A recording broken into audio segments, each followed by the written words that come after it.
Haute रोने जैसा महसूस कर रहा था लेकिन खुद को शांत करने के लिए मजबूर किया। अगर वह घबरा गया तो शेष 7,000 घुड़सवार भी समाप्त हो जाएंगे। हाउते ने एक जोर से हंसी छोड़ दी और कहा, भारी घुड़सवार सेना में कोई धीरज नहीं है, हम अब सुरक्षित हैं। उसके आसपास के सैनिक जोर से खुश हुए। हाउते ने अपने घोड़े को पकड़ लिया, आखिरकार अपने कवच को समायोजित करने का मौका मिला। हम अब घास के मैदानों में भाग जाएंगे, अगले वसंत में हम महान जोर पर बदला लेने के लिए वापस आएंगे। ये सही है, बदला, अकेला भेड़िया सैनिकों ने सूट किया और चिल्लाया। हाउते अंत में कुछ आत्मविश्वास हासिल कर लिया। लोन वुल्फ सिटी ठीक आगे था। तभी हाउते ने आकाश में मोटे काले धुएं को देखा। लोन वुल्फ सिटी में आग लगी थी। उस पल में एक स्काउट आगे बढ़ा और बताया, ग्रेट खान, ये बुरा है, लोन वुल्फ सिटी को जला दिया गया है। हाउते तुरंत समझ गया, अब वह जानता था कि महान जोर पहले ही लोन वुल्फ सिटी पर छापा मारा था। हाउते ने जल्दी से पूछा, क्या नुकसान थे? स्काउट ने रोया, भोजन की आपूर्ति और पशुधन सभी महान जोर द्वारा लिए गए थे। हाउते लगभग अपने घोड़े से गिर गया। उन्होंने एक मुस्कान के लिए मजबूर किया और पूछा, बुजुर्गों, महिलाओं और बच्चों के बारे में क्या? मुक्त नी शुभ पठन अनंत पढ़ने में सक्षम करें, चुकाया गया। विज्ञापन मुक्त पढ़ना अध्याय डाउनलोड करें Fantal पर पढ़ने के लिए धन्यवाद। आपका समर्थन बहुत मायने रखता है। 53 अध्याय 53 मुझे ऐसा क्यों लगता है कि ग्रेट जोर का राष्ट्रीय भाग्य उठ रहा है। कॉपीराइट सर्वाधिकार कॉपीराइट Fantal ई बुक शेयरिंग प्लेटफॉर्म। वेबसाइट पर लेखों को स्वतंत्र रूप से नेटिजन्स द्वारा अपलोड किया गया है। कॉपीराइट मुद्दों के लिए कृपया DMCA पर जाएं। शर्तें और कौन? संपर्क गोपनीयता नीति DMCA। अध्याय 53 पढ़ने में स्पष्ट रूप से एक मूल सम्राट बनना चाहता था कि मैं एक शाश्वत सम्राट कैसे बन गया। अध्याय 54 द लोन वुल्फ खान ने आत्मसमर्पण कर दिया है, महान को रिपोर्ट करें। महान जोर ने उन्हें नहीं मारा, वे अभी भी लोन वुल्फ सिटी में हैं। हाउते अंदर की ओर शामित। यदि महान जोर ने बुजुर्गों और बच्चों को मार दिया होता तो सैनिकों का मनोबल अभी भी उबार सकता था। इतनी गहरी घृणा के साथ हाउते अपनी घुड़सवार सेना को मैदानी इलाकों में दूर ले जा सकता था। सैनिकों के साथ वह अन्य जनजातियों पर भी छापा मार सकता था और बच गया। शायद वह वापसी कर सकता था, लेकिन अब बुजुर्गों और बच्चों के साथ बचा गया। उनकी घुड़सवार सेना को छोड़ने की इच्छा शक्ति नहीं थी। जैसा कि अपेक्षित था, स्काउट के शब्दों ने हाउते के सबसे करीबी सैनिकों के बीच बड़बड़ाहट पैदा कर दी। निकटतम सैनिक सबसे वफादार माना जाता था। यदि वे डगमगा रहे थे तो ये कल्पना करना आसान था कि बाकी सैनिक क्या होंगे। इस समय हाउते केवल कह सकते थे, बुजुर्ग और बच्चे अभी भी वहां हैं, हम फिर से उठ सकते हैं। शहर वापस शहर। यहाँ तक कि हाउते खुद भी एहसास नहीं था कि वह लड़ने के लिए अपनी इच्छाशक्ति खो चुका था। हाउते से लेकर साधारण सैनिकों तक वे सभी सोच रहे थे कि कैसे बचें। इस बीच लोन वुल्फ सिटी के किनारे पर फैन जियान तुरंत मार्केट प्लेस में नहीं लौटे। लैंडे ने उन्हें 4,000 इन्फेंट्री दी थी। फैन जियान ने 1,000 इन्फेंट्री को पशुधन को में भेजा और बाजार में एक चक्कर वापस ले लिया। उन्होंने शेष 3,000 इन्फेंट्री ली और उन्हें लोन वुल्फ सिटी के पास घास में छिपा दिया। अंत में पला गया। जब हाउते की सेना दिखाई दी तो प्रशंसक जियान ने अपना हाथ लगाया और सीन लग रहा था। पूरी पैदल सेना लंबी खड़ी थी। अच्छी तरह से सुसज्जित महान जोर सैनिक गर्व और ऊर्जा से भरे हुए भागने वाले लोन वुल्फ कैवेली के साथ सिर पर टकरा गए। यह महान जोर है, एक घात है, महान जोर फॉर्मेशन। महान जोर पकड़ रहा है, मदद करो, भागो। महान जोर सैनिकों की उपस्थिति ने पूरी तरह से अकेला भेड़िया सैनिकों के मनोबल को तोड़ दिया। इस बार उनके पास वापस लड़ने की हिम्मत नहीं थी। वे बस घूम गए और भाग गए। भले ही लोन वुल्फ सिटी इतना करीब था, लेकिन उन्होंने प्रवेश करने की हिम्मत नहीं की। वे सभी महान जोर बलों से भयभीत थे।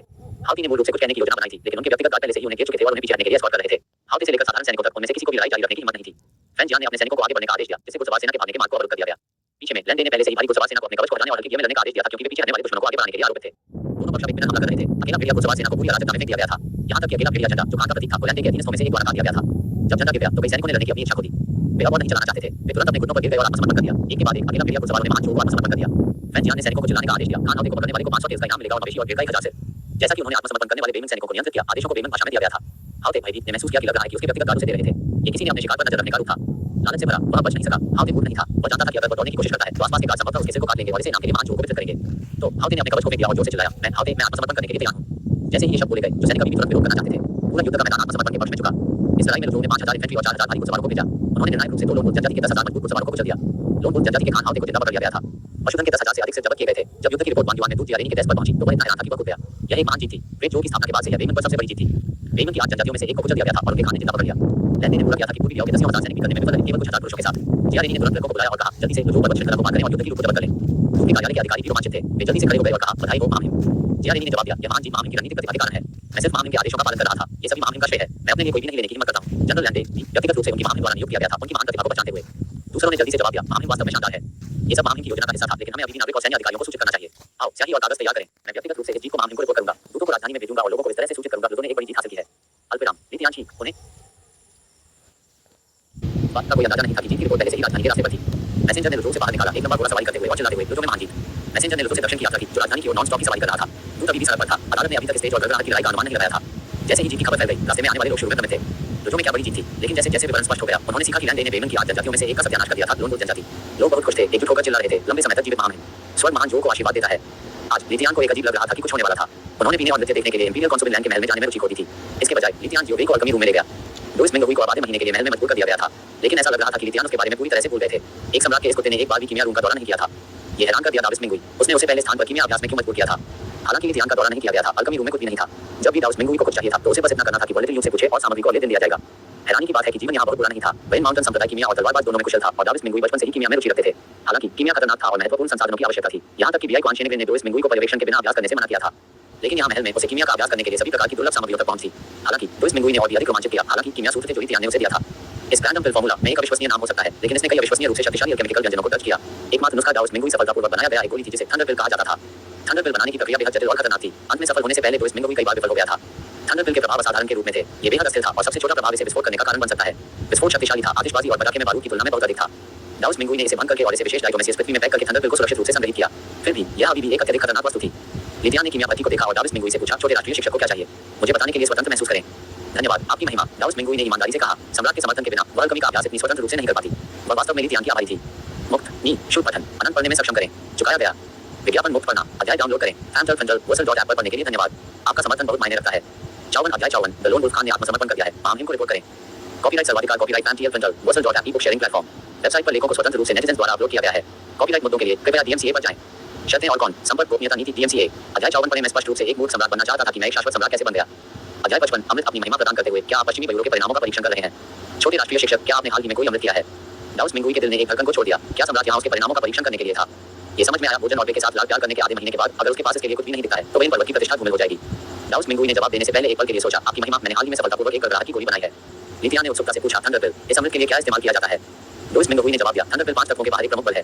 ये शरीर में रुकावटों के माध्यम से टूट सकता है। इसका दिल के दौरे और सीने में दर्द पर उल्लेखनीय प्रभाव पड़ता है। ये वही था जो दाउस मिंगुई ने रैंडम पिल फार्मूला में पढ़ा था। दाउस मिंगुई को उम्मीद नहीं थी कि ऐसी विस्फोटक गोली वास्तव में दिल की बीमारियों का इलाज कर सकती है। लेकिन कुछ समय के लिए प्रयोग करने के बाद दाउस मिंगुई ने इसकी पुष्टि की। ये वास्तव में एक चमत्कारी दवा थी। जब एक दिल की स्थिति बढ़ गई तो जीभ के नीचे गड़गड़ाहट की गोली रखने से लक्षणों को प्रभावी ढंग से राहत मिल सकती है।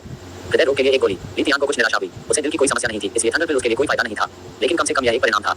लिथियान ने दाउस मिंगुई को प्रोत्साहित करने का फैसला किया। उन्होंने कहा जियो कुछ गड़गड़ाहट की गोलियां ने और उन्हें अदालत में मंत्रियों को दे दे जो हृदय रोग से पीड़ित हैं। लिथियान ने तब दाउस मिंगुई की ओर रुख किया और कहा छोटे राष्ट्रीय शिक्षक अगर आपको कुछ भी चाहिए तो बस बोलें। आपको जो भी सामग्री की आवश्यकता है मैं सुनिश्चित करूंगा कि आपके पास उनके पास है। दाउस मिंगुई को छुआ गया था। उसने तुरंत जवाब दिया धन्यवाद आपकी महिमा। अल्केमिस्ट के पक्ष में ग्रेट जो का राष्ट्रीय भाग्य -2000 अंक। सिस्टम अधिसूचना को देखकर लिथियान मदद नहीं कर सकता लेकिन मुस्कुरा सकता है। ये वास्तव में राष्ट्रीय भाग्य बढ़ाने के लिए काम किया। महान ऐसा लग रहा था कि उसे अल्केमी रूम में अधिक बार देखने की जरूरत है। जितना अधिक लिथियान ने दाउस मिंगुई को देखा उतना ही संतुष्ट हो गया। दाउस मिंगुई मदद नहीं कर सकता लेकिन घबराया हुआ महसूस कर सकता है। क्या उसकी गुप्त पहचान की खोज की गई थी। लिथियान सामग्री और उसके चेहरे पर एक मुस्कान के साथ कीमिया कक्ष छोड़ दिया। जियो जो 2 युवा यूनिटों का नेतृत्व कर रहे थे थंडर गोलियों को पुनः प्राप्त करने वाले थे। दाउस मिंगुई ने तुरंत कहा सावधान रहें सज्जनों ये गड़गड़ाहट की गोली अत्यधिक विस्फोटक है। मैंने यूनिकाओं के साथ इसकी गड़गड़ाहट गुणों को सील कर दिया है। हालांकि ये तब भी विस्फोट होगा जब आपकी लतों या हिंसक प्रभाव को उजागर किया जाए। एक जड़ी बूटी जो दिल यकृत और मूत्राशय के लिए हर्बल दवा में उपयोग की जाती है। गोलियों को सावधानी से संभालने से पहले 2 यूनिट एक पल के लिए जम गए। जियो के बाद जियोशिन ने पूछा पोस्ट फादर महामहिम ने यह नहीं कहा कि गोलियां किसे प्राप्त करनी चाहिए। जियो ने कहा और जवाब दिया आप इतने स्पष्ट कैसे हो सकते हैं। क्या आप वास्तव में सोचते हैं कि महामहिम थंडर गोलियों को मंत्रियों को उपहार देना चाहते हैं। क्या यह मामला नहीं है। आप मूर्ख हैं। महामहिम सिर्फ हमारे पश्चिमी बयूरों के परिणामों का परीक्षण करना चाहते हैं। क्या पोस्ट पिता मैं काफी समझ नहीं पा रहा हूँ। जियो ने जियोशिन को अतिरंजना के साथ देखा। पश्चिमी बयूरों को इतने लंबे समय तक स्थापित किया गया है। हमने पहले ही मंत्रियों के घरों में जासूसों को रखा है। महामहिम ने निर्दिष्ट नहीं किया कि कौन गोलियां प्राप्त करेगा क्योंकि वह चाहता है कि हम ये पता लगाएं कि मंत्रियों के पास कौन से मंत्री हैं। महामहिम हमारे परीक्षण कर रहे हैं। जियोशिन की पीठ को एहसास में ठंडा किया गया। उन्होंने सोचा था कि यह सिर्फ एक सरल इनाम था लेकिन ये पश्चिमी बयूरों की परीक्षा बन गई। अगर उसके पालक पिता इतने तेज नहीं थे और दांतेदार से सम्राट से पूछा था तो परीक्षण विफल हो जाता। जियो ने कहा क्या आप जानते हैं कि महामहिम ऐसा क्यों कर रहे हैं। जियोशिन ने अपना सिर हिला दिया। जियो ने कहा महामहिम मंत्रियों को चेतावनी देना चाहते हैं। यदि सम्राट इन छोटी छोटी चीजों को भी जानता है तो वह निश्चित रूप से जानता है कि मंत्री बंद दरवाजों के पीछे क्या गंदे काम कर रहे हैं। महामहिम चाहते हैं कि मंत्री समझें कुछ भी उससे छिपा नहीं हो सकता है इसलिए वे खुद को नहीं भूलेंगे और महामहिम को धोखा देने की कोशिश करेंगे। अब ये समझ में आया। जियोशिन पूरी तरह से आश्वस्त था। पोस्ट पिता वास्तव में व्यवहारिक थे। उन्होंने जल्दी से सम्राट के विचारों का पता लगाया। कोई आश्चर्य नहीं कि वह सम्राट का विश्वसनीय था। जियो ने कहा पश्चिमी बयूरों में जाएं और मंत्रियों पर जानकारी इकट्ठा करें। किसी को भी दिल की स्थिति के साथ या जिनके परिवार के सदस्यों को दिल की स्थिति है उन्हें एक गड़गड़ाहट की गोली प्राप्त करनी चाहिए। जियोशिन ने तुरंत जवाब दिया हाँ पोस्ट फादर मैं इस कार्य को अच्छी तरह से संभालना सुनिश्चित करूंगा। अगले दिन सभी मंत्रियों ने हृदय की स्थिति वाले या जिनके परिवार के सदस्यों को दिल की बीमारी थी उन्हें इनाम के रूप में महज एक गड़गड़ाहट की गोली मिली। इस इनाम के कारण एक छोटी सी हलचल हुई। नागरिक अधिकारी जो पहले से ही स्वभाव से संदिग्ध थे मदद नहीं कर सकते थे लेकिन आश्चर्य सम्राट को अपने निजी दिल की स्थितियों के बारे में कैसे पता चला। इससे भी अधिक आश्चर्य की बात यह थी कि सम्राट ने हर मंत्री को एक गड़गड़ाहट की गोली दी थी जिसका परिवार की हृदय की स्थिति थी कोई भी नहीं बचा था। इसका क्या मतलब था। डर की एक लहर अदालत के माध्यम से फैल गई। इसका मतलब था कि सम्राट मंत्रियों के परिवारों के बारे में सब कुछ जानता था। वह अपने व्यक्तिगत मामलों के बारे में अच्छी तरह से जानते थे। कितना भयानक। कुछ मंत्री जो पहले से ही छायादार व्यवहार के दोषी थे अब और भी अधिक डर थे। बाकी अधिकारी सम्राट से सावधान रहे। यदि सम्राट अपने निजी मामलों के बारे में जानता था तो वह निश्चित रूप से अदालत के बड़े मामलों को भी समझता था। अब से वे कभी भी सम्राट से कुछ भी छिपाने की कोशिश नहीं कर सकते थे। मंत्री बहुत अधिक सतर्क और मेहनती हो गए। जिन लोगों ने लिथियान को धोखा देने की उम्मीद की थी वे जल्दी से अपने तरीके बदल गए और अदालत में माहौल बहुत अधिक अनुशासित हो गया। परिवहन विभाग के सचिव जॉन फेचाई ने भी एक गड़गड़ाहट की गोली प्राप्त की। हाल ही में वह राजधानी और बंदरगाह के बीच आगे पीछे यात्रा कर रहा था जो 2 स्थानों को जोड़ने वाले रेलवे के निर्माण की देखरेख कर रहा था। उन्होंने कैरेज का निर्माण करने के लिए बंदरगाह पर एक कारखाना भी स्थापित किया था जो पटरियों पर चलेगा। गाड़ियों को घोड़ों द्वारा खींचा गया था। परीक्षण के बाद उन्होंने पाया कि 10 नियमित घोड़े माल की एक भी गाड़ी खींच सकते हैं। रेल द्वारा परिवहन नियमित रूप से घोड़े से खींची गई गाड़ियों की तुलना में बहुत अधिक कुशल था जिसमें दक्षता दर्जनों गुना अधिक थी। तांग शियाओलिन के समन्वय के तहत युआन से अनाज का एक बैच हुजियान बंदरगाह पर एक जहाज पर लोड किया गया था। जहाज सीधे राजधानी के बंदरगाह पर जाएगा। एक बार रेलवे समाप्त होने के बाद माल को रेल द्वारा राजधानी में ले जाया जाएगा। यदि ये परियोजना सफल हो जाती है तो तांग शियाओलिन आधिकारिक तौर पर transport river transport agency transport plan को अंजाम देगी। जहां पेचाई चीजों को उठाने रहा था और उसकी दिल की स्थिति बढ़ गई थी। हाल ही में उन्होंने एक समस्या का सामना किया था। यद्यपि राजधानी और बंदरगाह के बीच का मार्ग ज्यादातर सपाट था फिर भी 2 छोटे पहाड़ थे जो रास्ते को अवरुद्ध कर रहे थे। इन पहाड़ों को पार करने के लिए महत्वपूर्ण प्रयास की आवश्यकता होगी और परिवहन को धीमा कर दिया जाएगा। पहाड़ ठोस चट्टान से बने थे और उनके माध्यम से तोड़ना एक बहुत बड़ी परियोजना होगी। उसकी छाती को कसकर महसूस करते हुए जहां पेचाई की दिल की स्थिति बढ़ गई इसलिए उसने कुछ समय के लिए घर लौटने का फैसला किया। जहां पेचाई की पत्नी ने उसे गोली सौंपते हुए कहा कि महामहिम द्वारा उधार में दी गई एक गड़गड़ाहट की गोली है। आपको यह कोशिश करनी चाहिए। वे कहते हैं कि ये दिल की स्थिति का इलाज कर सकता है। जहां पेचाई ने अपनी जीभ के नीचे गड़गड़ाहट की गोली रखी और निश्चित रूप से पर्याप्त उसकी छाती बहुत हल्की लगी असुविधा को कम कर रही थी। जहां पेचाई ने कहा महामहिम की महान दया। उनकी पत्नी ने कहा अगली बार जब आप बाहर जाएं तो कुछ अपने साथ ले जाएं। हालांकि बिल को देने वाले यूनिट ने चेतावनी दी कि यह बहुत अस्थिर है और विस्फोट हो सकता है इसलिए आपको इसे ध्यान से संग्रहित करना होगा। जहां पेचाई हैरान कर रहे थे विस्फोट। हाँ वे कहते हैं कि यह बहुत शक्तिशाली है। जहां पेचाई की आंखें अचानक जल गईं। अगर यह विस्फोट हो सकता है तो शायद। इस बीच दूसरी तरफ लुजो से अच्छी खबर लेकर दूत ने 3 घोड़ों को समाप्त कर दिया और अंत में राजधानी में आ गया। लुजो में महान जीत। सैनिक ने आधिकारिक दस्तावेज को लुजो में जीत की घोषणा करते हुए आयोजित किया। मुक्त नी शुभ पठन अनंत पढ़ने में सक्षम करें। चुकाया गया विज्ञापन मुक्त पढ़ना अध्याय डाउनलोड करें wurzel.app पर पढ़ने के लिए धन्यवाद। आपका समर्थन बहुत मायने रखता है। 55 अध्याय 55 अमृत अपनी महिमा प्रदान करते हुए क्या आप पश्चिमी प्रयोगों के परिणामों का परीक्षण कर रहे हैं? कॉपीराइट सर्वाधिकार कॉपीराइट फैंसी फंडल wurzel.app ई बुक शेयरिंग प्लेटफॉर्म। वेबसाइट पर लेखों को स्वतंत्र रूप से नेटिजन्स द्वारा अपलोड किया गया है। कॉपीराइट मुद्दों के लिए कृपया DMCA पर जाएं। शर्तें और कौन संपर्क गोपनीयता नीति DMCA। अध्याय 55 पढ़ने में स्पष्ट रूप से एक मूर्ख सम्राट बनना चाहता था कि मैं एक शाश्वत सम्राट कैसे बन गया। अध्याय 56 राष्ट्रीय भाग्य का एक उछाल। पूर्वी द्वार के माध्यम से शहर में प्रवेश करते हुए ये खबर पूरी राजधानी में जल्दी फैल गई। लुजू में शानदार जीत। लुजू ने कभी बड़ी जीत हासिल की। राजधानी के लोग दुनिया में सबसे अधिक जानकार थे। वे सब कुछ जानते थे, ऊपर के आकाश से नीचे पृथ्वी तक और यहाँ तक कि अदालत के रहस्यों को भी। राजधानी में हर कोई लुजू की स्थिति के बारे में जानता था। लुजू में एक महान जीत। इस तरह की बात को गलत तरीके से रिपोर्ट करने के लिए कौन मुद्दापूर्ण था? यदि अदालत ने जांच की और पाया कि यह झूठ है तो वे अपराधी के पूरे परिवार को मिटा देंगे। इस खबर को चिल्लाते हुए दूत ने अपनी आवाज खो दी थी, लेकिन उन्होंने अभी भी दस्तावेज को ऊंचा रखा। युद्ध मंत्रालय के लिए सभी तरह से चल रहे थे और विभिन्न प्रांतों में सभी राज्यपालों से श्रेष्ठ नहीं थे। उस समय युद्ध मंत्री आधिकारिक मामलों में व्यस्त थे जब उन्होंने अचानक घोषणा सुनी। लुजू में एक महान जीत। युद्ध मंत्री ने अपनी भौं को उकसाया। क्या अकेला भेड़िया जनजाति आत्मसमर्पण करने की मांग नहीं कर रही थी? एक महान जीत अचानक कैसे हुई? युद्ध मंत्री ने तुरंत अपने अधीनस्थों को दूत को अंदर लाने का आदेश दिया। दूत ने जल्दी से घुटने टेक दिए और कहा, मंत्री, लुजू में एक बड़ी जीत। यह एक आधिकारिक दस्तावेज है जो व्यक्तिगत रूप से लॉर्ड जियारेनी द्वारा लिखा गया है। जब युद्ध मंत्री ने सुना कि दस्तावेज जियारेनी का था तो वह जल्दी से अपनी सीट से खड़े हो गए। जियारेनी को हाल ही में ग्रैंड शिक्षाविद का खिताब दिया गया था और वे लुजू में सभी मामलों की देखरेख कर रहे थे। यदि जियारेनी ने अपना काम अच्छा किया तो वह राजधानी में लौट आए और कोर्ट में एक उच्च रैंकिंग वाले अधिकारी बन गए। कैबिनेट में पदोन्नत किया जाएगा। यद्यपि तांग सियाओलिन द्वारा आयोजित ग्रैंड चांसलर की स्थिति अटूट थी, कैबिनेट में उप चांसलर की स्थिति अभी भी 6 मंत्रियों की तुलना में अधिक थी और 6 मंत्रियों के बीच युद्ध मंत्रालय ने सबसे कम शक्ति का आयोजन किया। कार्मिक मंत्रालय परीक्षाओं और पदोन्नति के लिए जिम्मेदार था, सभी के आधिकारिक किताबों के साथ काम कर रहा था, जिससे ये सबसे शक्तिशाली हो गया। राजस्व मंत्रालय वित्त और करों के लिए जिम्मेदार था, जिससे ये दूसरा सबसे शक्तिशाली हो गया। संस्कार मंत्रालय जो परीक्षाओं और समारोहों की देखरेख करता है और काम मंत्रालय जिसने राष्ट्रीय निर्माण परियोजनाओं को संभाला अभी भी तीसरे स्थान के लिए प्रतिस्पर्धा की। न्याय मंत्रालय दूसरे स्थान पर था जो निर्विवाद था और युद्ध मंत्रालय बहुत नीचे था। सभी 6 मंत्री सिविल अधिकारी थे। हालांकि सैन्य मामलों का प्रबंधन करने के लिए सिविल अधिकारियों के लिए महान जोर में एक परंपरा थी, लेकिन सेना का प्रबंधन करने वालों को आमतौर पर जियारेनी जैसे गवर्नर या फ्रंटलाइन अधिकारियों के रूप में सौंपा गया था। सच में सेना को सैन्य जनरलों द्वारा नियंत्रित किया गया था, न कि नागरिक अधिकारियों द्वारा। युद्ध मंत्री की स्थिति अजीब और सीमित थी। वह सैन्य रसद के लिए जिम्मेदार था, लेकिन सैनिकों की अगुवाई करने वाले जनरलों पर कोई अधिकार नहीं था और अक्सर खुद को नागरिक अधिकारियों और सैन्य जनरलों के बीच पकड़ा गया, दोनों पक्षों के दबाव का सामना करते हुए। युद्ध मंत्रालय हमेशा महान जोर की स्थापना के बाद से सबसे कम शक्तिशाली था। युद्ध मंत्री ने जियारेनी की विजय रिपोर्ट के माध्यम से ध्यान से पढ़ा। जियारेनी ने सावधानीपूर्वक पूरी स्थिति दर्ज की थी। यह विस्तृत है कि कैसे प्रशंसक जियान ने लोन जनजाति को भेजा, अदालत को आत्मसमर्पण में धोखा देने के लिए अपने साजिश को उजागर किया। फिर जियारेनी ने बताया कि कैसे वह रात भर लोन सिटी से भागने में कामयाब रहे और लैंड को पाया जो पहले से ही लुजू श्रृंखला को पार कर चुके थे। उन्होंने बताया कि कैसे लैंड ने अपनी सेनाओं को विभाजित किया और एक बड़ी जीत हासिल करते हुए एक आश्चर्यजनक हमला किया। हर विवरण बिछाया गया था। रिपोर्ट पढ़ने के बाद युद्ध मंत्री स्तब्ध थे। बेशक उन्होंने समझा कि ग्रैंड अकेडमी के दूत मंत्री एक चांसलर भी थे। कोई भी चांसलर सैन्य उपलब्धियों को गलत साबित करने की हिम्मत नहीं करेगा। इसके अलावा रिपोर्ट में उल्लेखित कैदियों और जीत सभी को काले और सफेद रंग में प्रलेखित किया गया था और अदालत सब कुछ सत्यापित करेगी। कोई फर्क नहीं पड़ता कि जियारेनी कैसे थी, वही उपलब्धियों को कभी नफी नहीं करेगा। जियारेनी एक नागरिक अधिकारी थे और सैन्य उपलब्धियां उनके लिए नहीं थी। इसके अलावा वह पहले से ही ग्रैंड शिक्षाविद था। उसके आगे तांग सियाओलिन के साथ उसके लिए कोई उच्च स्थिति नहीं बची थी। जियारेनी के पास किसी भी परिणाम को गलत साबित करने का कोई कारण नहीं था, क्योंकि यह झूठ नहीं था, ये सच होना चाहिए। ये वास्तव में एक महान जीत थी। वास्तव में यह महान जोर के इतिहास में एक अभूतपूर्व उपलब्धि थी। युद्ध मंत्री ने जल्दी से दूत को एक तरफ खींच लिया और पूछा, क्या आप अभी भी सवारी कर सकते हैं? मैसेंजर ने लुजू से राजधानी में सवारी की थी और उसके पैर लगभग कच्चे पहने हुए थे, लेकिन उसने मजबूती से सिर हिलाया। मैं कर सकता हूँ। युद्ध मंत्री ने उन्हें कंधे पर थपथपाया। अच्छी नौकरी। कोई उसे एक नया संगठन लाओ और महल में जीत की रिपोर्ट करने के लिए चेंजियांग गेट के माध्यम से उसके साथ। चेंजियांग गेट इंपीरियल पैलेस का मुख्य द्वार था। इसके पीछे कैबिनेट के कार्यालय थे। इसके अलावा शाही अध्ययन था जहाँ शाही बैठकें आयोजित की गई। चेंजियांग गेट के माध्यम से जीत की रिपोर्ट करना एक भव्य मामला था। दूत तुरंत सीधे हो गया और युद्ध मंत्री को चुप गया। मैं अब माउंट करूंगा। तेजी से जाओ। एक लाल सेरेमोनियल आउटफिट पहने हुए मैसेंजर ने युद्ध मंत्रालय द्वारा प्रदान की गई बढ़िया वाहन माउंट किया। उन्होंने चिल्लाया, लुजू में महान जीत। महल की ओर सभी तरह से उनकी आवाज महल के माध्यम से गूंजती थी। 6 मंत्रालयों से लेकर सेंसर और हनलिन अकादमी तक, यहाँ तक कि कैबिनेट के क्लर्कों ने भी इसे सुना। इंपीरियल सचिवालय के प्रभारी अधिकारी तांसी कैबिनेट के गर्म कमरे में पहुंचे। माय लॉर्ड, लुजू से जीत की रिपोर्ट आ गई है। तांग सियाओलिन विशेष रूप से आश्चर्यचकित नहीं था। लुजू की जीत कुछ थी जो महामहिम ने शुरू से ही योजना बनाई थी। आश्चर्यचकित होने की कोई आवश्यकता नहीं है। लुजू में जीत वास्तव में कुछ ऐसा था जो सम्राट लंबे समय से योजना बना रहा था। क्या ये किसी तरह का रहस्य था? तांसी दंग रह गया और उसके शब्द नहीं मिल सके। एक क्लर्क ने जल्दी से तांग सियाओलिन को युद्ध मंत्रालय की रिपोर्ट की एक प्रति सौंपी। ये युद्ध मंत्रालय द्वारा भेजी गई एक अतिरिक्त प्रति थी। जब तांग सियाओलिन ने रिपोर्ट में सैन्य उपलब्धियों को देखा तो वह शांत नहीं रह सकते। उन्होंने लुजू में जीत की उम्मीद की थी, लेकिन उन्होंने कभी नहीं सोचा था कि यह सफल होगा। अभियान ने बेमन के 8 जनजातियों में से एक को मिटा दिया था। इसका मतलब था कि लुजू सीमा अब खतरे में नहीं थी। अदालत अब लुजू सीमा के साथ शहरों की स्थापना कर सकती है। यदि ऐसा हुआ तो महान जो और बेमन के बीच रक्षात्मक और आक्रामक पदों को उलट दिया जाएगा। इसके अलावा अगर वे लुजू से बेमन के दिल के मैदान पर हमला कर सकते हैं तो पूरी यूरोप पर दबाव भी काफी कम हो जाएगा। महान जो भी छोटे उत्तरी जनजातियों पर दबाव डाल सकते हैं। इस प्रकार बेमन पर लोग डराते हैं। ये कुछ ऐसा था जो इतिहास में हर सम्राट ने सपना देखा था और यह महामहिम के शासन के तहत हासिल किया गया था। तांग सियाओलिन ने जल्दी से अपने उत्साह को दबा दिया। इस लड़ाई की योजना लीतियान ने खुद की थी। ये सम्राट की उपलब्धि थी। सब कुछ सम्राट के ज्ञान के लिए धन्यवाद था। इस बीच लीतियान जो इंपीरियल कॉन्सुबाइन लैंड के महल में चाय पी रहा था ने बाहर से चिल्लाते हुए सुना। किसी ने महल के अंदर चिल्लाने की हिम्मत की। जीव बेई सांस से बाहर निकले। बधाई हो आपकी महिमा, बधाई। जरा ठहरिए, इस दृश्य को इतना परिचित क्यों लगा? पकड़ो। जब उसके ससुर ने उसे बीच में छुड़ा हुआ था तो माहौल वही था।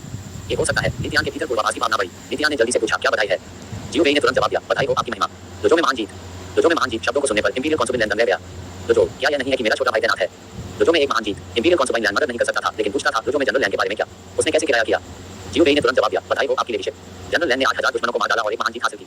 8000 दुश्मन मारे गए। वह कैसे हो सकता है? क्या मेरे बहनोई ने दावा किया है कि बुजुर्ग महिलाओं और बच्चों को सैन्य योग्यता के लिए मार डाला गया है? यह असंभव है। इतने बड़े प्रदर्शन के साथ भले ही उसके पास और हिम्मत हो, वह इसे नफी करने की हिम्मत नहीं करेगा। लुजू में एक महान जीत कैसे हो सकती है? क्या अकेला भेड़िया जनजाति आत्मसमर्पण करने वाला नहीं था? अचानक ऐसी जीत क्यों? लीतियान पूरी तरह से भ्रमित था। अंत में जीत की रिपोर्ट लाने वाले दूत महल में पहुंचे। लीतियान के डेस्क पर रिपोर्ट रखने के बाद उन्होंने आखिरकार पूरी स्थिति को समझा। एक सिस्टम अधिसूचना बनी। लुजू में महान जीत, महान जो नेशनल फॉर्चून जोड़ 10,000 अंक।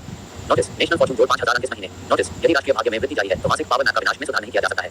उद्धरण चिन्ह। छोटे बहनोई, आपको मोटी मोटी बूढ़ मुझे बैक स्टेप करने की हिम्मत। मुक्त नी शुल्क पठन अनंत पढ़ने में सक्षम करें। चुकाया गया। विज्ञापन मुक्त पढ़ना अध्याय डाउनलोड करें। Sam central Vercel dot app पर पढ़ने के लिए धन्यवाद। आपका समर्थन बहुत मायने रखता है। 56 अध्याय 56 राष्ट्रीय भाग्य का एक उछाल। कॉपीराइट सर्वाधिकार copyright Sam central Vercel dot app ई बुक शेयरिंग प्लेटफॉर्म। वेबसाइट पर लेखों को स्वतंत्र रूप से नेटिजन द्वारा अपलोड किया गया है। कॉपीराइट मुद्दों के लिए कृपया डीएमसीए पर जाएं।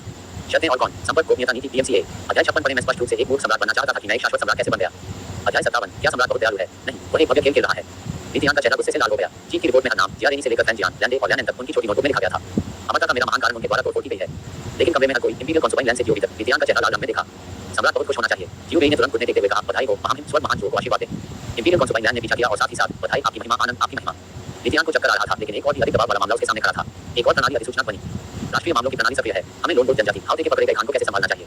ये निर्णय ग्रेट के राष्ट्रीय भाग्य को प्रभावित करेगा। क्या एक शाही बैठक आयोजित की जानी चाहिए? इसे पकड़ो। बेशक एक बैठक आयोजित की जानी चाहिए। नीतियान ने जल्दी से जियो को एक आपातकालीन शाही बैठक के लिए संबंधित मंत्रियों को इकट्ठा करने का निर्देश दिया। नीतियान ने जल्दबाजी में इंपीरियल कॉन्सोबाइन लैंड के महल को छोड़ दिया। इंपीरियल कॉन्सोबाइन लैंड अपने हाथों से एक साथ दबाए हुए जमीन पर घुटने टेकते हुए ईमानदारी से कहा, पिता लैंड वेनिक्सन मार्कस परिवार की प्रतिष्ठा करते हैं। यह महामहिम के कारण है। महामहिम ने वेनिक्सन मार्कस परिवार को अवसर दिया। इस बारे में सोचकर इंपीरियल कॉन्सोबाइन लैंड को इतना स्थानांतरित कर दिया गया कि आंसू उसके चेहरे को नीचे गिरा दिया। सम्राट के कक्षों में आज रात की यात्रा के लिए मुझे क्या पहनना चाहिए? इंपीरियल कॉन्सोबाइन लैंड शर्मा गया और तुरंत खुद को तैयार करना शुरू कर दिया। जब तक नीतियान शाही अध्ययन में पहुंचे तब तक मंत्री पहले से ही वहां थे। नागरिक अधिकारियों का नेतृत्व कैबिनेट के ग्रैंड चांसलर तान जियाओरे ने किया था और सभी 6 मंत्रालयों के मंत्री उपस्थित थे।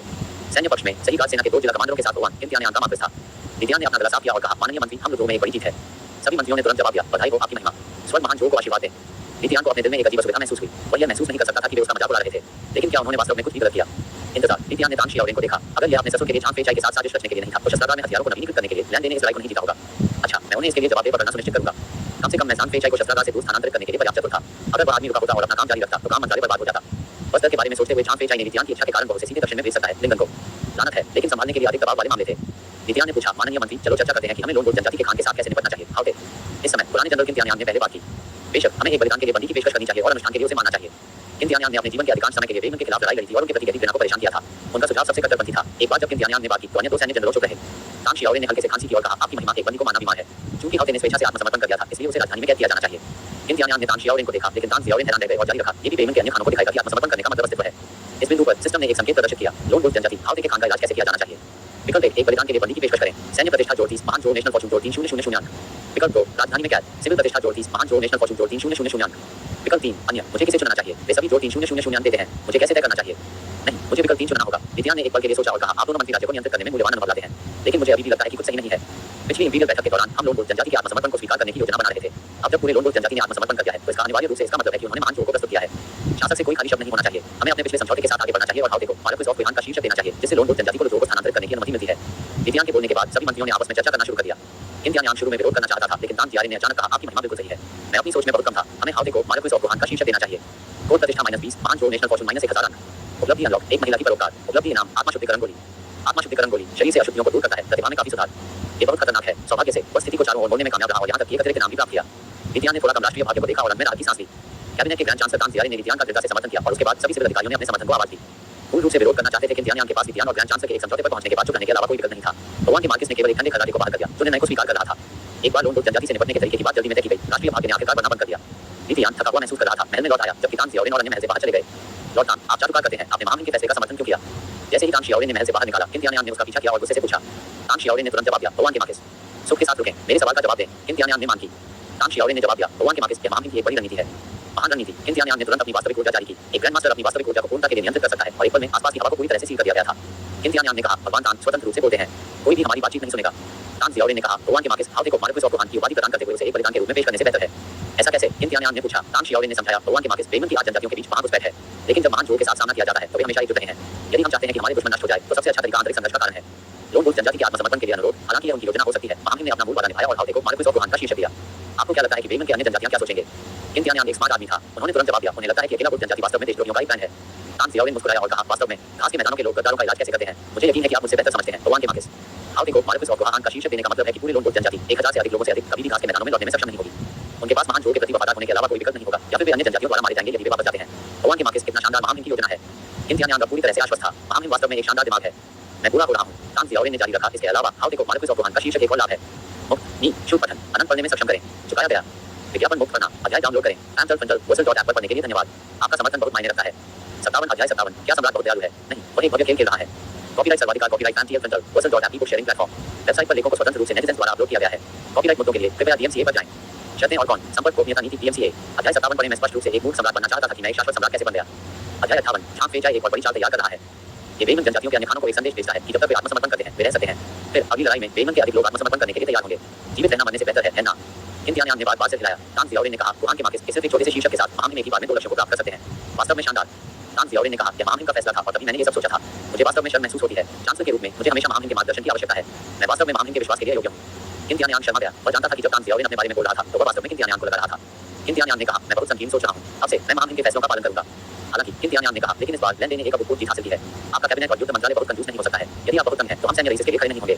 बोलने के बाद भगवान इम्तियान के मार्केस ने अपनी आंखें लहराई और छोड़ दिया। तांग जियाओलिन ने अपनी गाड़ी को मार दिया और कहा, बाकी का आश्वासन मेरे भगवान। इम्तियान अपने कक्ष में लौट आए। वह तुरंत नोटबुक में भाग गया और लैंडे के नाम के चारों ओर एक बड़ा सा आकर्षित किया। तुम भगवान, तुम भी मुझे बीच में छुरा मारने की हिम्मत करो। उसने खुद से सोचा, चलो देखते हैं कि मैं आपको कैसे पुरस्कृत करूंगा। बस अदालत में मंत्रियों के बारे में विचार ने इम्तियान को थका दिया। ये लोग इतने परेशान क्यों हैं? अल्पविराम। उसी समय बंदरगाह और राजधानी के बीच 2 छोटी पहाड़ियों के पास शिल्पकारों ने ध्यान से गड़गड़ाहट की गोलियों को बाहर की दरार में दफन कर दिया। फ्यूज को हल्का करने के लिए तैयार करें। छान फैचाई ने पीछे से निर्देशित किया। तांसी उसके पीछे खड़ा था, देख रहा था कि फ्यूज गड़गड़ाहट की गोलियों की बोतल की ओर चल गया। अगले पल एक जोर से विस्फोट ने हवा को हिला दिया। तांसी इतना डर गया था कि वह जमीन पर गिर गया। अन्य समान रूप से भयभीत थे। कुछ सैनिक भी जमीन पर घुटने टेकते हैं, जोर से रोते हुए, दया गड़गड़ाहट भगवान। केवल झांक फेंचे खड़े रहे, अनमोल रहे। विस्फोट के कारण एक बार ठोस पर्वत एक कोण पर गिर गया था। सत्ता पार थी। गड़गड़ाहट की गोलियों की इस छोटी बोतल को महारानी में प्रवेश करने पर झांक फेंचाई ने महारानी को बेकर से अनुरोध किया था। महारानी गौबर ने सुना था कि सम्राट गोलियों को बहिष्कृत कर रहा था, लेकिन हाल के राजनीतिक मामलों के कारण उसने सम्राट की मदद लेने से परहेज किया था और इसके बजाय सीधे किसी को थंडर गोलियों के लिए लाओस मिंगुई में भेजा। लाओस मिंगुई ने तुरंत गोलियों का नवीनतम बैच दिया। कई परीक्षणों के बाद झांक फेंचाई ने बोतल को गड़गड़ाहट की गोलियों से भर दिया, फ्यूज को जलाया और इसे बाहर में दफन कर दिया। एक बार ठोस चट्टान को आसानी से उड़ा दिया गया था। अविश्वसनीय। झांक फेंचाई ने खुद से सोचा, ये वास्तव में पहाड़ों को खोलने के लिए एक शक्तिशाली उपकरण है। थंडर गोलियों की मदद से निर्माण अवधि को कम से कम आधे से कम किया जा सकता है। झांक फेंचाई ने तुरंत अपने श्रमिकों को विस्फोट से मलबे को साफ करने के लिए व्यवस्थित किया। मजदूरों ने तब गीले पत्थरों को खोदने के लिए फावड़े का इस्तेमाल किया। व्यस्त निर्माण स्थल को देखते हुए झांक फेंचाई को बहुत खुशी हुई। केवल 1 महीने में राजधानी और बंदरगाह के बीच की सड़क पूरी हो जाएगी। उस समय बंदरगाह पर भेजा गया अनाज रेल द्वारा राजधानी तक पहुंचने में सक्षम होगा। नदी परिवहन से समुद्री परिवहन में स्थानांतरित करने का प्रस्ताव भी लागू किया जा सकता है। अल्पविराम। हालांकि इम्तियान को इस बात का अंदाजा नहीं था कि तांग जियाओलिन और झांक फेंचाई ने गुप्त रूप से उन्हें बैकस्टेप करने के लिए एक और बड़ा कदम उठाया था। अभी इम्तियान रुझान में जीत से परेशान था। इस जीत को जिया रेनी के साथ बहुत कुछ नहीं था। यह अच्छा था। जिया रेनी वास्तव में एक उपयोगी प्रतिभा थी। इम्तियान की आंखों में जिया रेनी सिर्फ एक पुराने जमाने का कन्फ्यूशियस था। वह केवल जानता था कि कैसे परोपकार और धार्मिकता का सामना करना है, लेकिन वास्तव में वह एक बेकार विद्वान था। अब जिया रेनी को कैबिनेट में लाने के लिए रुझान में जीत का उपयोग करने का सही मौका था। वह जिया रेनी को तांग जियाओलिन के ऊपर देखने के प्रभारी में डाल सकते थे ताकि उनके ससुर उन्हें बैकस्टेप न करें। ये सोचने के बाद इम्तियान ने तुरंत जियो से कहा, इंपीरियल एडिक्ट का मसौदा तैयार करें। राइस के मंत्री जिया रेनी ने रुझान अभियान का नेतृत्व करने में उनके योगदान के लिए चांसलर को पदोन्नत किया जाना चाहिए और कैबिनेट में एक पद देना चाहिए। इम्तियान ने तब कहा, एक बार मंत्री जिया राजधानी लौट आए, क्या उन्हें औपचारिक नियुक्ति समारोह के लिए अपने निवास पर जाना है? जियो ने तुरंत सम्मानपूर्वक जवाब दिया, हाँ, आपकी महिमा। अदालत और राजधानी एक और बदलाव से गुजरने वाले थे। कैबिनेट में प्रवेश करने वाले नए अधिकारियों के साथ तांग जियाओलिन अब एकमात्र ग्रैंड चांसलर नहीं थे। अदालत में स्थिति अब स्पष्ट हो गई थी। कई लोगों ने दावा किया था कि तांग जियाओलिन सारी शक्ति पर्दे के पीछे सच्चा शासक था। सबसे पहले जियो ने इम्तियान को स्थिति के बारे में सूक्ष्मता से संकेत देने की योजना बनाई थी, लेकिन उन्होंने उम्मीद नहीं की थी कि मामले में पहले ही व्यवस्था की है। सचमुच मामले में एक कदम आगे था। जियो मदद नहीं कर सकते थे, लेकिन उनकी प्रशंसा कर सकते थे। जिया रेनी ने रुझान में जीत की योग्यता के साथ कैबिनेट में प्रवेश किया। यह उपलब्धि कुछ थी यहाँ तक कि तांग जियाओलिन भी रोक नहीं सकता था। जिया रेनी के प्रचार का भी अदालत द्वारा स्वागत किया गया था, क्योंकि इसे उनकी सैन्य सफलता के लिए एक इनाम माना जाता था। इसलिए तांग जियाओलिन के पास जिया रेनी को मुस्कुराहट के साथ बधाई देने और कैबिनेट में उनका स्वागत करने के अलावा कोई विकल्प नहीं था। इससे पहले तांग जियाओलिन ने अदालत में सबसे अधिक प्रतिष्ठा रखी थी, जिसमें कोई भी उसे चुनौती देने में सक्षम नहीं था। हालांकि जिया रेनी ने महान जोर के लिए 100 वर्षों में पहली जीत के साथ कैबिनेट में प्रवेश किया। तांग जियाओलिन अकेले कैबिनेट को नियंत्रित नहीं कर सकते थे। बेहद चतुर। जियो मदद नहीं कर सकते थे, लेकिन खुद को सोचते थे। ये सच्ची शाही रणनीति है। महामहिम कोर्ट को संतुलित करने का लक्ष्य है। सचमुच अद्भुत। जिया रेनी को राष्ट्रीय भाग्य को कम करने के लिए सहायक के रूप में नियुक्त किया गया था और उनका पदोन्नति बिना किसी सवाल के थी। लेकिन लैंडे के बारे में क्या? हर बार जब इम्तियान ने अपने बहनों के बारे में सोचा तो उसने अपने दांतों को गुस्से में पीस दिया। क्या यह है कि आप मुझे कैसे चुकाएं? क्या लैंडे एक खराब मूर्ख नहीं माना जाता था? उसने सिर्फ एक विशिष्ट प्लेबॉय की तरह काम क्यों नहीं किया? वह बाहर क्यों गया और ऐसी उल्लेखनीय जीत हासिल की? इम्तियान को धोखा महसूस हुआ, लेकिन इम्तियान अपना गुस्सा नहीं कर सका। इस तरह की अविश्वसनीय जीत हासिल करने के लिए वह लैंडे को कैसे दंडित कर सकता है? अदालत को समझाना असंभव होगा। उसे लैंडे को कैसे पुरस्कृत करना चाहिए? इम्तियान ने संघर्ष किया। अगर वह उसे बहुत अधिक पुरस्कृत करता तो इम्तियान कुछ नहीं होता, लेकिन अगर उसने बहुत कम किया तो अदालत में समझाना मुश्किल होगा। क्या करें? इम्तियान को कड़वा लगा, लेकिन एक बात थी कि वह निश्चित था, लैंडे अब सीमा पर नहीं रह सकता है। इस युवक की प्रतिभा के साथ अगर वह वहां रुके रहता है तो वह का महान जोर का संस्करण बन सकता है। नहीं, ये बहुत खतरनाक था और फिर प्रशंसक जियान था। इम्तियान ने रिपोर्ट में विजेताओं की सूची को देखा और उन्होंने उनमें से हर एक से बदला लेने की कसम खाई। उनमें से कोई भी बच जाएगा। फैन जियान वास्तव में एक कृतघ्न व्यक्ति था, एक सफेद आंखों वाला भेड़िया। पिछली बार उन्होंने अपने ससुर को महाभियोग लगाया था, लेकिन इम्तियान ने उनकी रक्षा की थी। अन्यथा उसे सेंसर की तरह निर्वासित कर दिया गया होगा, जो दर्दन की कठोर शर्तों को सहन करने के लिए मजबूर किया गया था। लेकिन इस बार उन्होंने वास्तव में इम्तियान को पीछे छोड़ दिया। फैन जियान लड़ाई की सफलता के कम से कम आधे के लिए जिम्मेदार था। इम्तियान ने इसका एक नोट बनाया था और प्रशंसक जियान को किसी भी समय सीमा पर रहने नहीं दे सकता था। ये बहुत खतरनाक था, उसे स्थानांतरित करना पड़ा। ये सक्षम जनरल बहुत खतरनाक थे। इम्तियान को बिना आंसू के रोने जैसा लगा। जब उनके पिता सत्ता में थे तो अदालत में एक प्रतिभाशाली अधिकारी को भी ढूंढना काफी कठिन था। ये कैसे होता है कि जब ये मेरे पास आता है तो प्रतिभाशाली लोग ऐसा प्रतीत होते हैं जैसे कि वे बारिश के बाद बसंत हो रहे हैं? ये बहुत अनुचित है। हालांकि मैं इन दोनों को पुरस्कृत करने से बच नहीं सकता, लेकिन मुझे इस बारे में किसी परामर्श करना चाहिए। महारानी, हाँ यही बात है, मैं इसे महारानी के साथ चर्चा करूंगा। महारानी और इंपीरियल काउंसिल लैंड साथ नहीं मिलते हैं, इसलिए वह निश्चित रूप से लैंडे के लिए किसी भी अच्छे पद की सिफारिश नहीं करेगी। मैं बहुत चालाक हूँ। आओ चलो चलो महल में। इम्तियान ने कहा कि महारानी के कक्षों की ओर बढ़ रहा है। महारानी तांग हंस्यू ध्यान से स्मारक की समीक्षा कर रहा था। हालांकि वह गर्भवती थी, इम्तियान की शक्ति से पोषण ऊर्जा ने उसे असाधारण रूप से स्वस्थ बना दिया था और वह अभी भी अपने कर्तव्यों का प्रबंधन करने में सक्षम थी। ये सुनकर कि सम्राट आ गया था, तांग हंस्यू ने तुरंत अपना ब्रश नीचे रखा और उसे बधाई देने के लिए खड़ा हो गया। आपकी महिमा, मैं अपने सम्मान का भुगतान करता हूँ। शुभ पठन अनंत पढ़ने में सक्षम करें। चुकाया गया। विज्ञापन मुक्त पढ़ना अध्याय डाउनलोड करें। Amazon.Apple पर पढ़ने के लिए धन्यवाद। आपका समर्थन बहुत मायने रखता है। 58 अध्याय 58 झांक फेंचाई एक और बड़ी चाल तैयार कर रहा है। कॉपीराइट सर्वाधिकार copyright Amazon.Apple book sharing platform. Website पर लेखों को स्वतंत्र रूप से नेटिजन द्वारा अपलोड किया गया है। कॉपीराइट मुद्दों के लिए कृपया DMCA पर जाएं। शर्तें और कौन? संपर्क गोपनीयता नीति DMCA। अध्याय 58 पढ़ने में स्पष्ट रूप से एक मूल सम्राट बनना चाहता था कि मैं एक शाश्वत सम्राट कैसे बन गया। अध्याय 59 मेरी आज्ञा के तहत सभी सैनिक कमजोर हैं। महारानी कृपया उठो, आप बच्चे के साथ हैं। इम्तियान ने उसे नम सोफे पर वापस लाने में मदद की और जारी रखा। कृपया बैठो। इम्तियान ने हल्के से कहा और कहा, मैं आया हूं क्योंकि वहां कुछ है जो मैं आपके साथ चर्चा करना चाहता हूं। कृपया बोलो महामहिम। जुजोंग में जीत क्या आपने खबर सुनी है? लीतियान ने पूछा। महारानी ने सिर हिलाया। लीतियान ने जारी रखा, जियारेनी को उनके योगदान के लिए उदारता से पुरस्कृत किया जाना चाहिए। कैबिनेट के लिए उनका पदोन्नति केवल स्वाभाविक है, लेकिन लैंडे और फैंजियान के लिए मैं वास्तव में नहीं जानता कि उन्हें कैसे पुरस्कृत किया जाए। मुझे आपकी सलाह की आवश्यकता है। महारानी का दिल टूट गया। लैंडे इंपीरियल कॉन्सुबाइन लैंड का छोटा भाई था। यदि सम्राट अपनी राय चाहता था तो क्या वह परीक्षण कर रहा था कि क्या वह अपने फैसले में निष्पक्ष रह सकती है? यह एक परीक्षण होना चाहिए। ध्यान से सोचने के बाद महारानी ने जवाब दिया। लैंडे की उपलब्धियों को देखते हुए उसे सही गार्ड सेना के कमांडर की स्थिति में पदोन्नत किया जा सकता है। सही गार्ड सेना के कमांडर? नहीं, यह नहीं करेगा। ये युवक बहुत अधिक परेशानी का कारण बनता है। यदि वह एलिट राइट गार्ड आर्मी के प्रभारी होते तो क्या वह बेमन को मिटा नहीं देता? नहीं, निश्चित रूप से नहीं। लीतियान को अपना सिर हिलाता हुआ देखकर महारानी ने जारी रखा, यदि नहीं तो पिछले राजवंश की प्रणाली के अनुसार हम लोग सीमा पर एक रक्षक स्थापित कर सकते हैं और लैंडे को पहले रक्षक के रूप में नियुक्त कर सकते हैं। असंभव। लीतियान ने धमाका किया। एक रक्षक? लैंडे को बीमन के सभी 7 जनजातियों को मिटा दिया जाएगा। नहीं नहीं, ये संभव नहीं है। महारानी रुक गई, विचार करते हुए। सैन्य उपलब्धियों के लिए केवल कुछ स्थान बचे हैं। सही गार्ड सेना, पूर्वी लियाओ, न्यायिक रक्षक। पूर्वी लियाओ एक प्रमुख सैन्य गढ़ है। हालांकि लैंडे ने महान चीजें हासिल की, लेकिन वह अभी तक पूर्वी लियाओ के जनरल के रूप में नियुक्त होने के लिए योग्य नहीं है। रक्षक के लिए केवल एक ही उपलब्ध है लिंगन के दक्षिणी सीमावर्ती क्षेत्रों में, जहां ये कठिन और खतरनाक है। जनरल लैंड ने सिर्फ महान योगदान दिया और अगर उन्हें लिंगनान भेजा गया। लीतियान ने बाधित किया। असंभव। दक्षिणी सीमा भी सुरक्षित नहीं है। ऐसा नहीं है कि लैंडे खतरे में होगा, लेकिन इस क्षेत्र को अक्सर स्थानीय जनजातियों से विद्रोह से त्रस्त किया जाता है। ये बेमन के रूप में गंभीर नहीं है, लेकिन क्षेत्र अभी भी सीमा की परेशानी का सामना करता है। यदि लैंडे वहां गया और दक्षिण को स्थिर कर दिया तो राष्ट्रीय भाग्य फिर से बढ़ेगा। नहीं, ये बहुत खतरनाक है। लीतियान ने तब पूछा, क्या सीमाओं को छोड़कर कोई स्थिति है? लैंडे के बारे में सोचकर लीतियान असहाय हो गया। हाल ही में वह उसे बिल्कुल नहीं देखना चाहता था। उन्होंने कहा कि राजधानी में भी नहीं हो सकता। तान हंस्यू ने लंबे समय तक सोचा कि एक विचार अचानक उसे मारा। ठीक है, जनरल लैंड के लिए एकदम सही स्थिति है। तान हंस्यू ने कहा, नदी परिवहन के ग्रैंड कमिश्नर की स्थिति जनरल लैंड के लिए बहुत उपयुक्त है। River transport grand commissioner? लीतियान को तब याद आया, युहान में तैनात ग्रैंड कमिश्नर एक बहुत ही आकर्षक स्थिति थी। युहान के अनाज को राजधानी में ले जाने की जरूरत थी और यात्रा लंबी थी। जिस तरह से लगातार नदी समुद्री टापू थे, इसलिए परिवहन विभाग ने कई अनाज सैनिकों को नियुक्त किया। ये सैनिक जहाजों को बचाने के लिए जिम्मेदार थे और नदियों के पास कामों में तैनात थे। नदी परिवहन के ग्रैंड कमिश्नर इन सैनिकों की देखरेख के प्रभारी थे। यह अदालत में सबसे अमीर पदों में से एक था। अनाज परिवहन में उच्च नुकसान था, जिनमें से बहुत से रास्ते में स्थानीय अदालत के कार्यालयों द्वारा निकल दिया गया था। इसलिए ग्रैंड कमिश्नर के पास लाभ के लिए बहुत सारे अवसर थे और यह सैन्य में सभी को एक स्थिति थी। ग्रैंड कमिश्नर 30,000 अनाज सैनिकों के प्रभारी थे, जबकि ये सैनिक मजबूत सेनानी नहीं थे। उनके पास बहुत अधिक शक्ति थी। पूर्वी लियाओ के कमांडर या फ्रंटियर के रक्षक के समान रैंक थे। स्थिति एकदम सही थी। ये कहा जा सकता है कि लैंडे के लिए दर्जी बनाया गया है। स्थिति एक सुंदर और समृद्ध जगह युहान में स्थित थी। लैंडे भेजना वास्तव में एक इनाम होगा। कई बॉर्डर कमांडर युहान को सौंपा जाना चाहते थे। इसके अलावा अनाज सैनिक बहुत शक्तिशाली नहीं थे और काउंटी कांस्टेबलों की तुलना में कमजोर के रूप में वर्णित किया जा सकता था। यहाँ तक कि उनमें से दसियों हजारों के साथ वे बहुत परेशानी नहीं करेंगे। सबसे महत्वपूर्ण बात, युहान सुरक्षित था। सीमा पर युद्ध हो सकते हैं, लेकिन युहान सैकड़ों वर्षों से शांतिपूर्ण था और उसने कभी संघर्ष नहीं देखा था। लैंडे भेजने से राज्य के भाग्य को फिर से बढ़ने के लिए कोई जोखिम नहीं होगा। ये वास्तव में एक महान सुझाव था। मेरी महारानी से उम्मीद के मुताबिक लीतियान को बहुत खुश किया गया था। उन्होंने तान हंस्यू को गले लगाया और उसे चूमा, फिर कहा, महारानी आपने अच्छा किया है। लेकिन प्रशंसक जियान के बारे में क्या? फैन जियान? तान हंस्यू ने नाम को याद किया। वह सेंसर था जिसने कभी अपने पिता को भ्रष्टाचार के लिए महाभियोग लगाया था। इस बार प्रशंसक जियान ने भी बड़ी योग्यता हासिल की थी। क्या सम्राट मुझे फिर से परीक्षण कर रहा है? तान हंस्यू ने अपने विचारों को अलग कर दिया और तुरंत जवाब दिया। फैन जियान वर्तमान में ब्यूरो ऑफ डिप्लोमेटिक अफेयर्स के निदेशक हैं, जो 6 रैंक के अधिकारी हैं। वो शुद्ध धारा के विद्वान हैं और हमें ऐसे अधिकारियों के लिए पदोन्नति के नियमों का पालन करना चाहिए। उनकी उपलब्धियों को देखते हुए उन्हें 5वीं रैंक की स्थिति में पदोन्नत किया जाना चाहिए। शुद्ध स्ट्रीम के अधिकारियों के लिए उपलब्ध उच्चतम पद 6 मंत्रालयों के मंत्री या हनलिन अकादमी के विद्वानों के मंत्री होंगे। महान चोल राजवंश ने पिछले अनुभव से सीखा था और अधिकांश अधिकारियों के पास मामूली रैंक थे। उदाहरण के लिए 6 मंत्रालयों के मंत्री केवल 3 रैंक के अधिकारी थे और कैबिनेट के मंत्री केवल 2 रैंक थे। ग्रैंड ट्यूटर, ग्रैंड मार्शल या ग्रैंड गार्डियन जैसे पदों को जीवित नागरिक अधिकारियों को लगभग कभी नहीं दिया गया था। केवल सैन्य अधिकारियों ने जिन्होंने महान कर्तव्य हासिल किए थे, उन्हें 1 या 2 रैंक के पदों पर नियुक्त करने का मौका मिला। 6 मंत्रालयों के सहायक मंत्री आमतौर पर केवल 4 ही रैंक थे। 6 मंत्रालयों के विभाग प्रमुख 5वें रैंक थे। फैन जियान को अपनी उम्र में सीधे 5वीं रैंक के अधिकारी के रूप में पदोन्नत किया जाना पहले से ही रैंक में बहुत तेजी से वृद्धि थी। लीतियान ने एक पल के लिए सोचा, फिर अपना सिर हिला दिया।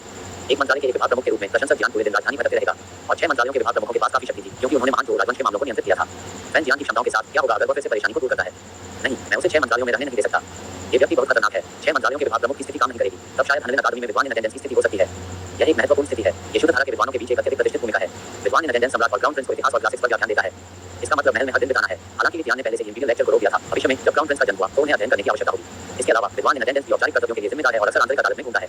लीतियान अपने चारों ओर लगातार प्रशंसक ध्यान नहीं करना चाहता था। लीतियान ने अपना सिर हिलाया और कहा, नहीं, क्या राजधानी के बाहर कोई स्थिति है? तान हंस्यू की आंखें ट्विंकल हो गई, जैसा कि उसने एक पल के लिए सोचा था और फिर कहा, 5वीं रैंक के अधिकारी के लिए एक प्रांत के गवर्नर के बारे में कैसे? हालांकि लॉर्ड फैन ने कोई स्थानीय आधिकारिक पद नहीं रखा है। यह उपयुक्त नहीं हो सकता है। काउंटी मजिस्ट्रेट से लेकर डिप्टी गवर्नर तक ये सभी स्थानीय प्रशासन के पद हैं, जिन्हें पिता के अधिकारियों के रूप में जाना जाता है। उन्हें लोगों के अधिकारी भी कहा जाता है। पिता के अधिकारियों को विद्वानों के समूह से नहीं माना जाता है। इसलिए जब एक विद्वान को पिता की स्थिति में नियुक्त किया जाता है तो इसे आमतौर पर एक कदम नीचे माना जाता है। अचानक एक प्रांत के एक गवर्नर के लिए प्रशंसक ज्ञान को बढ़ावा देना या तो तान हंस्यू के लिए सही नहीं था। पिता के अधिकारियों की भी अपनी पदोन्नति प्रक्रियाएं हैं। सामान्य तौर पर जब एक विद्वान को इस तरह की स्थिति में नियुक्त किया जाता है तो इसे उनकी प्रतिष्ठा के रूप में देखा जाता है। राजधानी के भीतर पदों को अदालत द्वारा प्रबंधित किया जाता है। यहाँ तक कि अगर अधिकारी के पास औसत क्षमताएं हैं तो वे महत्वपूर्ण मुद्दों का कारण होने की संभावना कम है। लेकिन प्रांतों के सच्चे गवर्नर आमतौर पर पिता के अधिकारियों में से चुने जाते हैं। लीतियान ने फिर से अपना सिर हिलाया। नहीं, क्या आगे कोई स्थिति है? आगे एक स्थिति। तान हंस्यू को समझ में नहीं आया कि लीतियान का क्या मतलब है। अल्पविराम, पश्चिम दक्षिणी क्षेत्रों सामूहिक रूप से लिंगन के रूप में कुआंशी और यूनान के होते हैं और हेनान दूरस्थ थे। दक्षिणी सीमा मुक्त, नी, शुद्ध पठन, अनंत पढ़ने में सक्षम करें। चुकाया गया विज्ञापन मुक्त करना, अध्याय डाउनलोड करें। Amtel पढ़ने के लिए धन्यवाद। आपका समर्थन बहुत मायने रखता है। 59 मेरे आदेश के तहत सभी सैनिक कमजोर हैं। कॉपीराइट सर्वाधिकार copyright buck sharing platform. Website पर लेखों को स्वतंत्र रूप से नेटिजन्स द्वारा अपलोड किया गया है। कॉपीराइट मुद्दों के लिए कृपया DMCA पर जाएं। शर्तें और कौन? संपर्क गोपनीयता नीति DMCA। अध्याय 59 पढ़े। मैं स्पष्ट रूप से एक मूर्ख सम्राट बनना चाहता था कि मैं एक शाश्वत सम्राट कैसे बन गया। अध्याय 60 कोई स्कीमिंग मंत्री नहीं, इसलिए बेकार लोगों पर भरोसा करें। फैन जियान ने कोई गलती नहीं की है। निश्चित रूप से उसे निर्वासित नहीं किया जा रहा है। क्या सम्राट फैन जियान को पसंद नहीं करता है? तान हंस्यू आखिरकार समझ गया। लीतियान को फैन जियान पसंद नहीं था, चूंकि यह मामला है। तान हंस्यू ने तुरंत कहा, लॉर्ड फैन के लिए उपयुक्त स्थिति है। महारानी, कृपया मुझे बताओ। तान हंस्यू ने कहा, आपकी महिमा, क्या आपको याद है कि पिछले साल गोरियो ने एक पत्र भेजा था जिसमें महान चोल राजवंश की सुरक्षा का अनुरोध किया गया था? लीतियान ने इसे याद किया। गोरियो महान चोल की पूर्वी सीमा पर एक छोटा सा देश था। ये हमेशा महान चोल की एक जागीरदार स्थिति थी। बेईमान के उदय के बाद उन्होंने अक्सर गोरियो पर छापा मारा। इसलिए पिछले साल गोरियो ने राजधानी में एक दूत भेजा जो महान चोल से सैन्य सुरक्षा के लिए कह रहा था। तान हंस्यू ने कहा, आपकी महिमा, आप पिछले राजवंशों के रिवाज का पालन कर सकते हैं और गोरियो के शांत करता की स्थिति स्थापित कर सकते हैं। इस स्थिति में साहित्यिक और सैन्य कौशल वाले किसी व्यक्ति की आवश्यकता है और महान केवल लॉर्ड फैन जैसा कोई व्यक्ति इस तरह की भूमिका कर सकता है। यदि लॉर्ड फैन उल्लेखनीय परिणाम प्राप्त करता है तो उसे संस्कार के सहायक मंत्री के रूप में पदोन्नत किया जा सकता है। यह एक अच्छा विचार है। गोरियों को प्रशंसक ज्ञान भेजने का मतलब है कि वह दृष्टि से बाहर और मन से बाहर हो जाएगा। ये सही समाधान है। ये स्थिति भी उसके लिए अन्याय नहीं है। गोरियों का शांतकर्ता गोरियों के स्थानीय सम्राट की तरह है। महान जो ने गोरियों में सैनिकों को तैनात किया है, जिससे यह एक बहुत महत्वपूर्ण भूमिका है। यह अच्छा है। ऐसा नहीं लगता कि मैं अपने वफादार अधिकारियों का गलत व्यवहार कर रहा हूँ। इसके अलावा प्रशंसक ज्ञान एक नागरिक अधिकारी है और पिछली बार वह केवल युद्ध में गया था क्योंकि वह लेन का अनुसरण कर रहा था। यदि वह वास्तव में गोरियों का शांत व्यक्ति बन जाता है तो वह किसी भी परेशानी को भगाने में सक्षम नहीं होगा। महान, यह एक आदर्श समाधान है। विद्यान ने तुरंत कहा, इंपीरियल डिक्री का मसौदा तैयार करें, महारानी के सुझाव का पालन करें। रिवर ट्रांसपोर्ट के आयुक्त की स्थिति में लैंडे को बढ़ावा दें और उसे तुरंत युहान भेज दें। फैन जियान को बंदरगाह पर नौसैनिक बलों को सौंपा गया। गोरियों के शांतकर्ता के रूप में नियुक्त किया जाएगा। चूंकि उन्होंने इतनी लंबी दूरी की यात्रा की है, इसलिए उन्हें रिपोर्ट करने के लिए राजधानी में लौटने की आवश्यकता नहीं है। वे सीधे अपने नए पदों पर जाएंगे। विद्यान इन दोनों को फिर से नहीं देखना चाहते थे जिन लोगों ने अपने राष्ट्रीय भाग्य को असाधारण बनाने का कारण बना था। ठीक है, लैंडे के डिप्टी के बारे में क्या? विद्यान ने एक पल के लिए सोचा और कहा, लैंड को लुथरो के गवर्नर के रूप में नियुक्त किया जाए, उसे कहीं भी स्थानांतरित करने की आवश्यकता नहीं है। जीत की रिपोर्ट में लैंडे की उपलब्धियों का मुश्किल से उल्लेख किया गया था। इसके अलावा उनके सैनिकों को भारी नुकसान हुआ था, इसलिए वह एक प्रसिद्ध जनरल की तरह नहीं लगते थे। वह सिर्फ सवारी के लिए टैग कर रहा था। उसे लुथरो में रखना सुरक्षित होगा। 3 मेधावी अधिकारियों के साथ काम करने के बाद विद्यान ने उदासी की गहरी भावना महसूस की। अदालत में कोई सक्षम स्कीमिंग अधिकारी क्यों नहीं है? ये लोग मुझे बैक स्टेप कर रहे हैं। बढ़ते राष्ट्रीय भाग्य के बारे में सोचते हुए विद्यान ने आंख भरी। मैं इस राष्ट्रीय भाग्य को कैसे नीचे ला सकता हूँ? अदालत में एक भी उपयोगी व्यक्ति नहीं है।